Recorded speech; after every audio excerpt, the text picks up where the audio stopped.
Oke, jadi sebelumnya gue pengen minta maaf karena di vlog yang ini gue tidak begitu banyak footage yang bagus dan shot-shot yang detail, kompleks.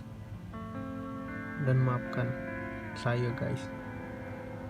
Oke, dan ini pertama kalinya gue bikin vlog dan langsung ketemu artis apa stand up komedian ya begitulah, mencari gen lah ya.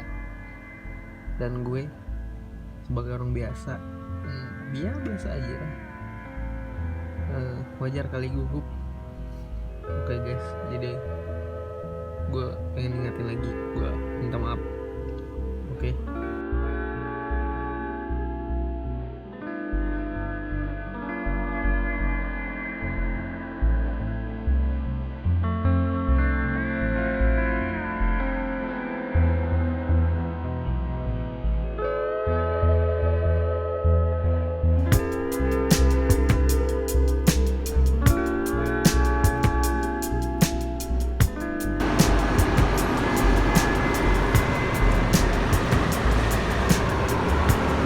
Ada di Trans TV, gedung Trans.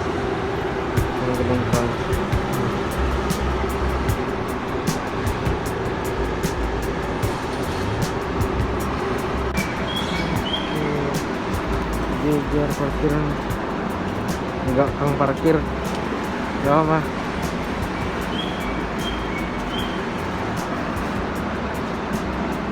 Jakarta deh. Gue lagi ngambil gue.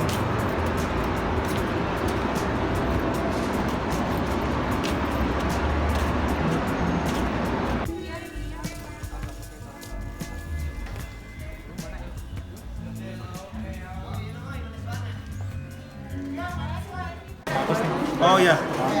Jadi yang pertama saya mau tanya nih Mas Digen, apa yang melatar belakangi Mas Digen tertarik menjadi host? Ini apa yang bikin tertarik ya? Tertarik banget sih karena di situ saya dibarengin sama legenda komedi gitu kan. Iya. Ada karena saya bangga banget di situ bisa main sama 3 orang komedian legenda ya kan, ada Kang Sule, ada Pak Jandri, ada Mbak Nunung. Ditambah lagi katanya sekarang itu kan ada Mbak Iis Dahlia. Nah itu yang bikin saya jadi akhirnya mau. Terus selain itu juga karena kalau misalkan talk show gitu tuh seneng banget. Ini kan ada talk show-nya. Segmen 1 ada talk show, segmen 2 main game, segmen 3 ada sketsa gitu. Jadi tuh saya benar-benar senangnya tuh ketika di segmen 1 ada talk show, itu tuh banyak ilmu yang bisa saya dapat gitu. Ketika ngobrol-ngobrol, sudut pandang dari orang-orang baru, dari bintang tamu, itu yang saya senang. Terus segmen 2 juga ada main games, di situ tuh bisa seru-seruan. Segmen 3 ada main sketsa, di mana itu bisa belajar lagi buat sketsaan komedi. Dimana kan stand up komedian tuh biasanya sendiri kan, tapi ketika ditaruh bergrup itu gimana dia bisa main, itu sih Bang Ibu seneng banget di satu malam. Yang kedua, sekarang kan nggak ada penonton nih. Untuk Mas Digen sendiri, peran penonton ini seberapa penting? Peran penonton tuh penting banget ya. Penonton tuh penting banget karena yang bikin penampil tuh keluar gitu energinya, semangatnya. Jadi kalau misalkan ada penonton tuh kayak kita ngelempar jokesnya kena, kita bisa mainin lagi. Jadi kita tahu nih jokes ini kena, bisa kita mainin lagi gitu. Kalau misalnya sekarang kan kita masih ngeraba nih, ini jokesnya kena apa enggak, ini kena apa enggak, jadi gitu nggak tahu gitu kan. Kalaupun misalnya ada penonton kan pasti lebih seru gitu. Tapi akhirnya sekarang kita udah mulai beradaptasi dengan cara ya udah gitu, kita lempar aja pokoknya yang kira-kira menghibur. Akhirnya kita nonton sendiri, kita belajar dari situ sendiri sih. Penting banget lah menonton tuh.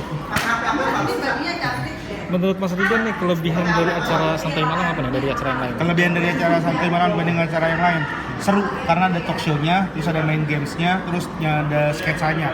Gue seneng tuh ketiganya. Soalnya ya itu tadi yang udah gue jelasin di awal, talk show bisa ngobrol, ada dapat masukan baru, gamesnya bisa seru-seruan, terus yang ketiga ada sketsaan yang melatih gue sebagai seorang stand up comedian.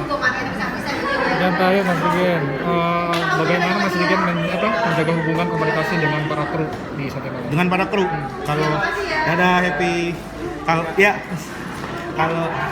kalau sama kru gimana caranya ngejaga hubungan ya.